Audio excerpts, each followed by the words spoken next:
I'm Frank Garza, and welcome to Here and Abroad, a podcast that follows the U.S. men's national team and their player pool across Europe, MLS, or wherever else they play their club football. The October window is complete for the USMNT. They drew their first match 1-1 against Ecuador and then beat Australia 2-1. On today's show, we're going to break down the U.S. performance in those two friendlies, and joining me again is Kyle Bond from the Sporting News. All right, Kyle, what's your biggest takeaway from this October window we just watched? Yeah, so I think the biggest takeaway here has to be positive, right? Like this was a really a good showing. We saw that these players can execute Mauricio Pochettino's style. They don't drop their level really, regardless of who's in, which is great. And he has, like, I think we've talked about this before on the podcast, but I think this break was a good reiteration of it, that even if we don't agree with Pochettino's approach to the last few windows and feel that prioritizing chemistry with the first teamers is more important than building a depth chart, I think we have to admit that he has successfully built a depth chart and that there are viable players in the mix who are performing well that many people did not see to be in the mix previously. I mean, the number one guy that stands out is Christian Roldan, who had 2 assists against Australia and just was excellent. And, you know, he gets plenty of flack from people who think no MLS players should be on the roster. But I think we've seen that this has been effective. Fuller and Balogun and Haji Wright both executed the game plan at striker, which I think should give fans a lot of excitement, because now you think about adding a healthy Ricardo Pepi to that striker pool, and you have 3 really viable options at number 9 that probably all can do the job if slotted in there. And I would assume that all 3 will be at the World Cup. And just top to bottom, I think this roster is beginning to execute his plan, and I think that can only be a positive. Yeah, the depth piece definitely stands out. I mean, I think he made, correct me if I'm wrong, I think it was 6 changes to the lineup last night. You saw no drop-off in performance whatsoever. It was like the team came out and performed the exact same way, even losing Christian Pulisic like in the 20-something minute, due to injury or whatever. The team that he put out there performed, and you mentioned Roldan. I mean, I think the defensive midfielders are a perfect example of all this depth that we have now. Roldan and Sands got to start last night. It was Tessman and Morris in the previous match. Tyler Adams wasn't even here. Johnny Cardoso wasn't even here. Yep. I'm sure I'm leaving off, some other guys, Yunus Musa, who can play that position, isn't here. And so we've been talking for a long time about, okay, who's going to be next to Tyler Adams as a holding midfielder? And to me, when I was watching this match last night and thinking about all this depth we have, I came to the conclusion that I don't really care, because we have so many people that he can plug in there, that we have depth. If there's injuries, if he just wants to rotate some players at the World Cup, I feel so comfortable with the number of guys that he can put in there. It's incredible. I think in that specific case that I would say Aiden Morris struggled against Australia. I think he was a little lost. Tanner Tessman was great, and I think he foils Tyler Adams perfectly. Whereas Adams can be the destroyer, he can be the safe passer, and Tessman can bring possession forward and progress the ball. I think the two of them are a really good pair. Roldan, you could put in that position and he'd be fine. Cardoso, I think, is a little too close to Tyler to be a partner, but really Poch will make it work. And to your point, I think what you're getting at is you're using this position as an example to say that, hey, the rotations are not hurting the U.S. You don't have a drop off from team A to team B like maybe we saw in the past. Yep. I would say the only to sort of dovetail this into one of my 2 biggest concerns from this international break, because I think this sort of progresses well, is that my biggest concern, or my second biggest concern, would be that Christian Pulisic is the only one who I feel like he might be learning from Rafa Leao a little bit too much. Leao is an exceptional player for AC Milan, one of the best wingers in the world when he's on his day. And he is far too disconnected from everybody else on that Milan team to be effective. And I'm worried that like the first 20 minutes against Australia before he got hurt, Pulisic looked like he was the only one trying. He looked like he was the only one awake at the start of the game. And then they got scored on and they finally woke up. But I'm worried that he's trying to do too much himself and not connecting very well with the rest of the team. And I worry about that a little bit because the drop-off is significant, right? It's the only position where like the drop-off from team A to team B is a little bit noticeable. But then you look at the performances of Tillman and the rest of the attack, and you're like, all right, they can make it work, and hopefully Pulisic will integrate better. Yeah.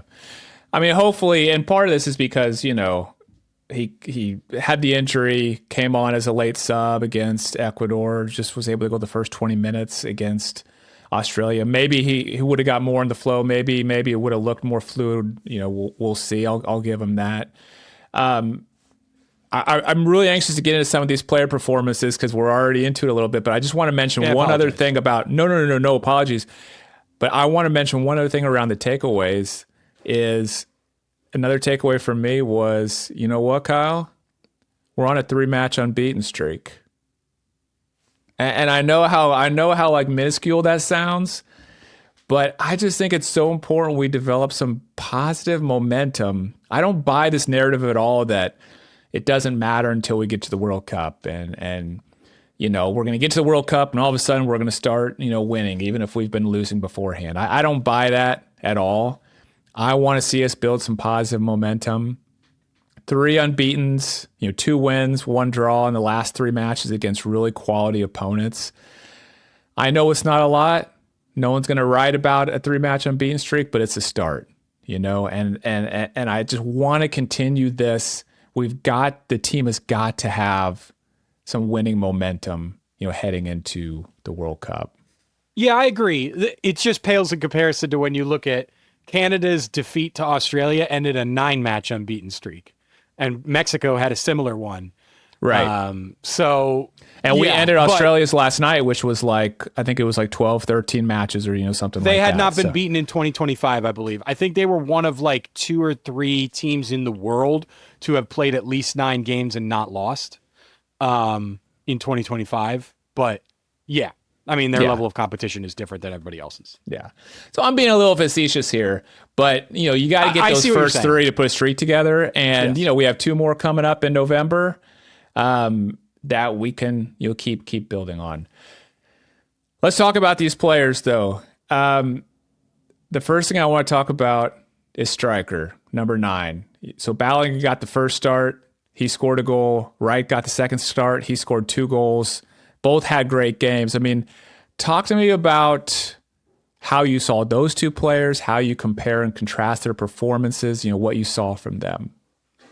I think Folarin Balogun's performance is the best indication that we have yet that Mauricio Pochettino is a manager on a different level from a guy like Greg Berhalter. And I don't want to take away from Greg Berhalter because I think I was one of his supporters when he was in charge for most of it.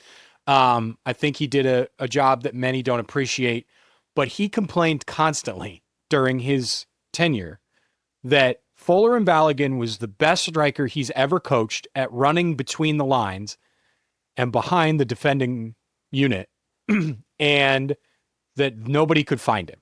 And he constantly complained that we need to figure out how to find Folarin Balogun running in behind because it's the best I've ever coached in doing it, and we struggle to connect to him.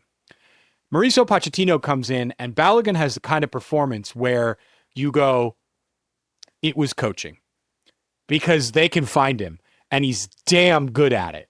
He is fantastic. And you credit Greg Berhalter for going, he saw this, right? He noticed this. His evaluation of Balogun was spot on. He just couldn't figure out how to make it work. And Pochettino has come in and made it work. You see Fuller and Balogun's quotes after the game. He said he has so many new ideas, speaking about Poch, about for us in the attacking third. It's so much to Pochettino's credit that Balogun had this kind of performance. And I think to me right now, unless Pepe comes back healthy and proves that he's the guy, I think you start Balogun at the World Cup because he's got the system down. He's got the performance down. He needs to improve his finishing a little bit, but man, he was great. I mean, great. Against an Ecuador team, mind you, that conceded 5 goals in 18 World Cup qualifying matches in South America. Against teams like Argentina, Brazil. I mean, so many good attacking teams. 5 goals in 18 matches they conceded, and he was shredding them. Now, they didn't have Hincapié, but they did have Pacho. It's a great defense, and he shredded them. I mean, he's the guy. Haji Wright did great. I love the guy. I think he should be at the World Cup. He's a really good option off the bench. He can play on the wing. He can play up front. He's a great finisher. But Balogun blew me away. Yeah, so they played Ecuador on Friday night, right? So Saturday morning, I wake up. Saturday morning, you're thinking about, what am I going to do today? Do I want to get coffee? What am I going to have for? I woke up, I was thinking about Balogun. I'm not going to lie to you, which may sound weird, but that's how amazed I was at his performance from the night before. It blew me away. I have never, a lot of people are saying, that's the best performance he's had in a USMNT shirt. That is the biggest understatement. I've never seen him play like that in my life. He did everything. He was an animal. He was like, you're watching that match, you saw him everywhere. He was involved with everything. His hold-up play, his link-up play, the runs he was making. He was putting himself in position to score. I mean, the guy was a machine. He just looked like hungry. Do you know what I mean? It was like, Poch talks about how he wants these players to be desperate, to be on the team and play for the team. He looked like a desperate man that needed a goal and was like so hungry. He was just working his tail off. He looked so dangerous, right? He got the goal at the end. I mean, like he got the system and he got the philosophy, and you're like, this guy gets it. He's in perfect sync with the coach. Yeah, I was blown away, and I think I've been a little bit of a Balogun doubter, over the past 6 to 12 months. I've kind of in my mind thought Pepe's going to end up, winning the spot, once he gets back to full health. But what I saw on Friday night from Balogun, I'm like, okay, it's going to be hard for anybody to supplant him. The one thing, like you kind of mentioned, I think his finishing could be better, and that's maybe where Pepe has the edge over him. I think Pepe's like probably the best finisher we have. But, I mean, Haji Wright's very good. He didn't have a ton of chances and Haji Wright, against Australia. Yeah, I'm not taking anything away from him. That was the thing. You didn't notice Haji Wright as much during the match. Like Balogun was everywhere, involved in everything. 100% Haji right. was kind of quiet, but when he got his chances, he took them. And that Which is why I think he's great off the bench, because that's the kind of guy you need, right? That comes in, you're only going to get 1 or 2 chances, you better take them. Yeah. That first goal was like super high quality. The second was more about the run. I mean, I'm not going to take anything away from the second because that was good too. The flying. I mean, that was like Jerome Boateng versus Messi status, where he just right into the universe. I mean, that was just an incredible finish. So, and it goes to the thing we were talking about earlier, the depth piece. When you can just put a number, like you look at Balogun's performance that he had, and then you could come in there in the next match, put somebody different in there, and nothing was lacking. I mean, like I said, we talked about the different styles, but he got his 2 goals, and I thought that was Balogun was. Do you remember like 3 years ago, maybe 3-4 years ago, when we were like, who the F is going to play striker for this team? Yeah. Remember those days? Oh yeah. Those days are gone. As long as we can keep all these guys healthy. Yep. And we're not even talking about Josh Sargent, right? We're not even talking about Ajimon, but those three, I don't know. It actually made me a little bit worried about Pepe. I mean, he's not going to just walk into the November window. He's going to have to perform over these next 2 to 3 weeks, I think, to make it in based on how these other strikers, performed in this camp. Okay, other position I want to talk about, and we touched on this one a little bit as well, was those holding midfielders. So that was another complete change between both matches. Tessman and Morris got the start against Ecuador. Sands and Roldan got the start against Australia. How do you compare and contrast those two duos? I think Tessman, like I said before, should be the guy next to Adams. I think his passing is very good. I think he can do enough defensively that he doesn't need to leave it all on Adams' shoulders. But I also think Adams has proven with Bournemouth that he can have it all on his shoulders and still do the job effectively. If you look at Bournemouth's with and without numbers, with Adams on the field and not on the field, they are starkly different.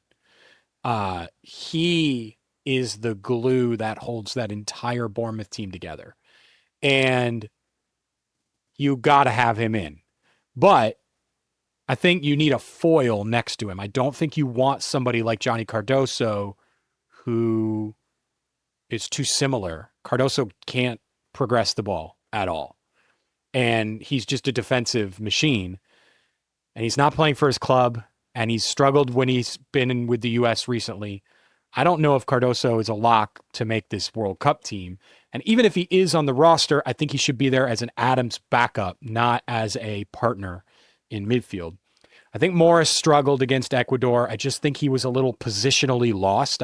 We talk about Balogun got it, right? He got the system. He got the manager's instructions. I don't feel like Morris got it. And it felt like he was just out of position constantly. He's a good passer, but I just don't think he has the positional awareness that Tessman does. That's how I would read it. I think Roldan played really well. I mean, really well. He just was in the right positions. He held his spot. He defended fine. You never saw him caught out. You want one of those guys to sort of be invisible unless they deliver an assist, which is exactly what Roldan did during the match. You never called his name out because he wasn't out of position. He wasn't all over the place. He wasn't lost. Like, Morris was invisible. Roldan just fit and didn't do anything notable until he delivered an assist. So I just feel like that would be how I have it. I think that Tessman, Roldan, and Sands, too, played very well. Pochettino called him out in the press conference after. Briefly. What did he say about him? He just said, he was giving examples of like, nobody's guaranteed to be on the roster in November, but some of these guys, he was defending his philosophy over the past few months. He was saying that, look, I know a lot of people are saying, why don't you call in the main guys who are going to be here? And he said, if I had done that, then guys like James Sands, and I think he mentioned a couple other players, but I remember him saying Sands wouldn't be here now and be in the position to play. And the fact that he mentioned him, I think, was notable. But yeah, I would say those three guys played well. I just don't know if there's enough room for James Sands on the roster. I think he's got too many guys ahead of him right now, and it's an uphill battle. But I think he is an option should they need him. I don't know if I would call Aiden Morrison again, but I think Tessman should start next to Adams. Yeah. Sands, I hardly noticed, which I think is a good thing in his position. I mean, he was just clean, no mistakes. He just did his job. Nothing flashy, but, so that's what told me he was doing a good job. Roldan, I kind of expected the same thing from him, just to kind of do his job. But then you add in the 2 assists. He also nearly scored 2 goals. He had 2 good shots on goal that were just wide. I mean, I didn't expect much in the attacking side, from him. They came one after another, too. They were right together. Oh, yeah. I mean, he easily could have had, 1 or 2 goals added on to it. And so, I mean, you talk about. I want to make a distinction, too. I want to make a distinction between, I'm saying Aiden Morris was invisible and these guys sort of just faded into the picture. when I say Aiden Morris was invisible, they're different. And that was in a way that like I noticed when Aiden Morris wasn't where he was supposed to be. And I'm like, where is he? That's different from what Sands and Roldan did, where you just never noticed them because they weren't out of position. They weren't making mistakes. They weren't turning the ball over. With Morris, it was like there were moments where you're like, where's Aiden? Why is the gap so huge? There was massive amounts of space in midfield for Ecuador to run onto. Yeah. Yeah, it'll be interesting. I mean, Poch and the coaching staff have their work cut out for them in determining who to bring in. I mean, this is one of those positions where it's going to be the margins are so slim between the players. It's almost like, who do you get the best feeling from? Who's going to be fit? Who's going to be in the best form come World Cup time? But it's a good position for the team to be in. Are there any other players we haven't talked about that stood out to you from a positive or negative way? I think Max Arfston just continues to do a job at left wing back, which suits him very well. He doesn't have to do as much defending. He's going to be there. He's going to be at the World Cup, which I don't think anybody saw coming. No, I mean, there's to me, he's almost like a lock. Yeah, as being in there. Yeah. I would say from a negative standpoint, I was very, very disappointed by Miles Robinson, and I'm not sure why he got a second game and Cameron Carter-Vickers was stuck on the bench. Robinson struggled against Australia. He was the one guy in that game that I was like, I don't know about this. Pochettino, when he talked about his tactics against Ecuador, and they used the same formation against Australia, he basically said out of possession, they were in a 4-2-3-1, which had Miles Robinson at right back and Tim Weah pushed up at right wing. He was talking about this because it was a funny moment. You're talking about the Ecuador match. Yes. Yeah. He basically yelled at a reporter who suggested that Tim Weah was playing wingback. But then he apologized to her. And then he apologized at the next press conference. In the pre-match before Australia. He's like, well, okay, I see what you were saying. Like, yes, he was playing right wing back. And we all knew what he was saying. And even when he was yelling at the reporter, we're all like, all right, buddy, we saw what we saw. But behind him, you have Miles Robinson at right back. And then when they're in possession, Robinson moves into the back three, and that pushes Arfston up on the left. So you have Arfston at left back and Robinson at right back defending, and then they shift into a back three when they have the ball. What that means is Miles is defending a lot out wide, and he's not the guy for that. And it didn't work. And I don't know why he played there. If I'm doing that, you got to find a guy like a Kyle Walker or like a Josko Gvardiol who can do both. Carter-Vickers isn't that guy. He's a pure center back. He would have played in the middle. But Richards isn't that guy. McKenzie isn't that guy. Ream was the guy, but he's old enough now and can't run. So if you're going to do that, you got to find somebody who could play that hybrid, and Miles is not the guy. And I'm not sure why he got 2 games, because he was okay, fine, against Ecuador. But Ecuador was mostly going through the middle because they saw that they could take advantage of the space that Aiden Morris was leaving. They didn't test him a ton.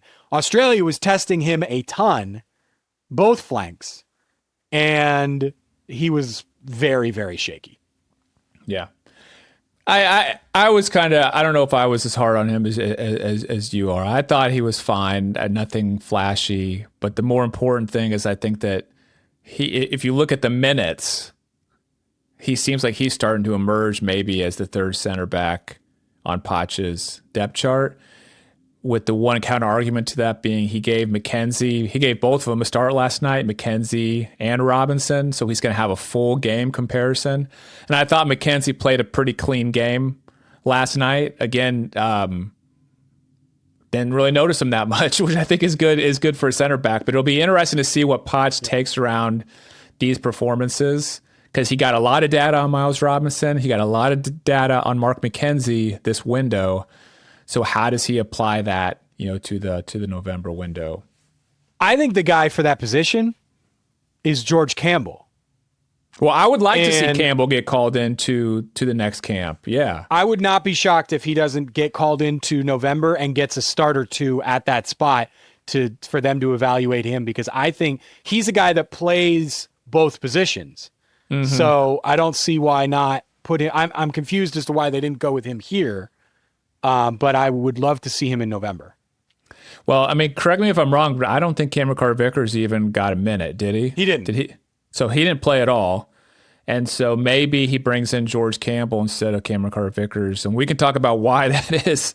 Well, I think it's Carter-Vickers would be in the McKenzie spot. Okay. Because he's not going to play that hybrid right back, center back thing. He's just too big, and Peter Crouch used to say there's rhinos and gazelles at center back. He's a rhino. Yeah. You want a gazelle at this hybrid position, somebody who could defend out wide.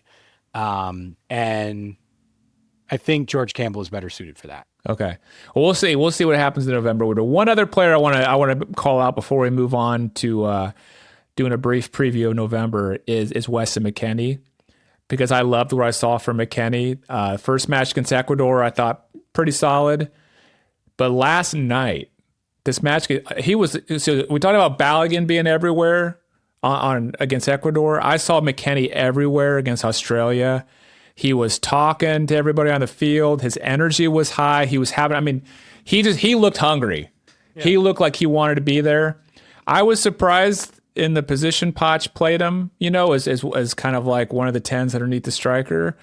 But he changed my mind a little bit last night, because he has a really nice touch on his passes, which I've seen him make from distance a lot.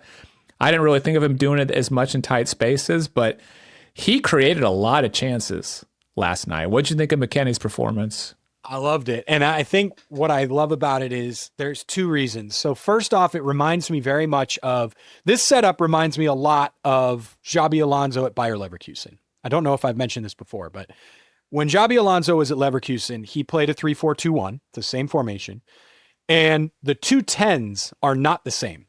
You had Florian Wirtz, who's a striker, a second striker, if you will. And you had Jonas Hoffmann, who's more of an 8. And Poch has said, well, I'm going to play Pulisic at the Wirtz role, and I'm going to play McKennie at the Hoffmann role. And they work perfect. What I love about it is when you look back at McKennie's career when he was at Schalke, he was a chicken with his head cut off. They could not rein him in.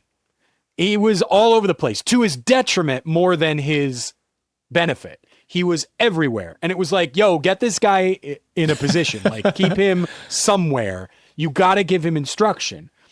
And when he moved to Juventus, or was it, where did he go after Schalke? It wasn't right to It Juventus. was Juve. It was Juventus? Okay. Yeah. They hemmed him in almost too much. And I think Poch has said a more experienced and veteran McKennie we can put back in that freedom role, because he's not the 21, 22-year-old kid who's going to run all over the place and be everywhere and lose his position and give the ball away all over the field. He's basically put him back in his Schalke role, knowing I don't have to worry about the detriments of this, because he's more experienced, he's better, he's been at Juventus for a long time and knows the idea of structure. And it worked perfect. It's the perfect combination of young Schalke McKennie, who is all over the place, and experienced Juventus McKennie, who's got a very defined structure and position and role. And you marry the two and you get this, and I think it's perfect. Yeah, it was great. And to take it back to the depth piece, that position we're talking about next to Pulisic there, now you have McKennedy, you have Tillman, you have Zendejas, you have Luna, you have, I think Gio Reyna's a long ways from coming back into the team, but look at all the options you have, for that as well. So Tillman was awesome. Tillman was awesome. I agree. We should mention that. He is, I think, the Pulisic backup. He is the guy behind Christian, which I think we've seen is a very important position, because who the heck knows how Christian's going to be feeling. And we've seen what an injury in the attack to a U.S. national team at a World Cup who you can't replace can do to the team. Think Josie Altidore 2014. That's going to be a very important role. And I don't think he starts. It's unfortunate, but he's not the other number 10 guy. He's not that. He gives the ball away too much to be in the McKinney role, or the Jonas Hoffman role, if you will. He is a high risk, high reward guy. And when you're in that Wirtz role, that's fine. You can accept that. He's giving the ball away in non-dangerous areas, and the home run hitters are worth the strikeouts. So you 100% go with it. I don't expect him to see him on the field when Christian is also on the field. Yeah. I don't know. I'm not convinced of that quite yet. I want to see more. What I like about him is I like him in tight spaces around the box. He's the guy, when it's very tight and compact, can find a way to thread a pass, make one move to give himself some space. It's nobody else on the team really can do that with the ease he does. Nobody else on the team can play a 1-2 like he does. Yeah. Oh my God. He is a king of 1-2s.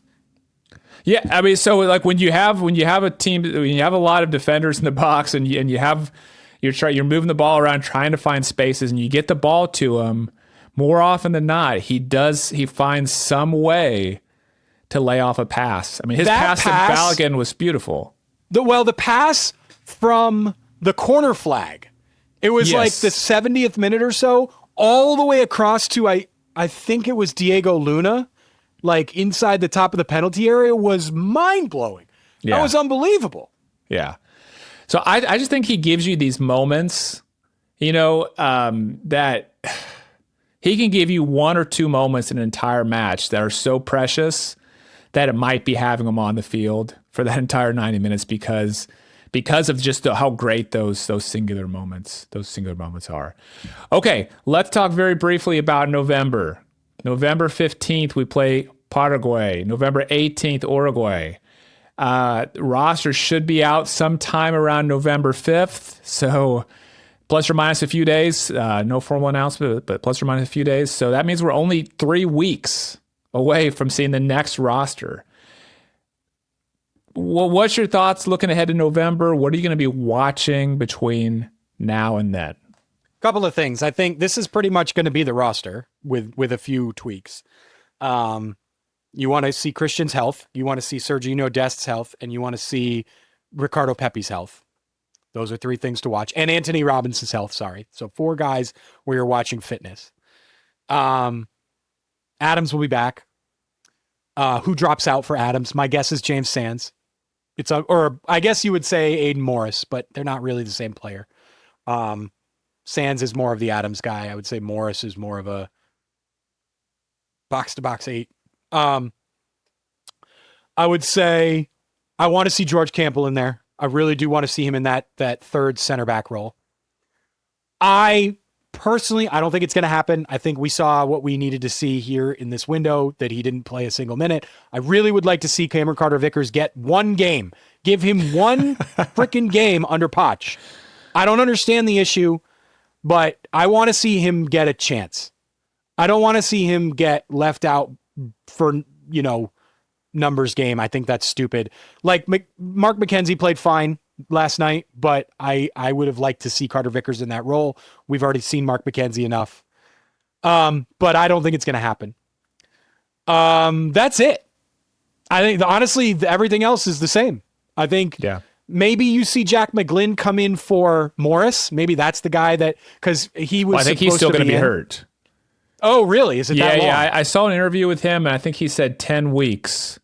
Or something like that. All right. Well, then, because I think he's the one that's above Aiden Morris on the depth chart. Because that's more of a like for like position. Because he was, according to reports, he was gonna be selected, but then when he had to have like surgery on his foot or whatever, they chose somebody else. So that's a good data point to know that he was going to be there because he's one of those players we've thought of on the bubble. When he's healthy, I think he's above Aiden Morris. I think. But if he's not going to be healthy, maybe you see Aiden get called back in.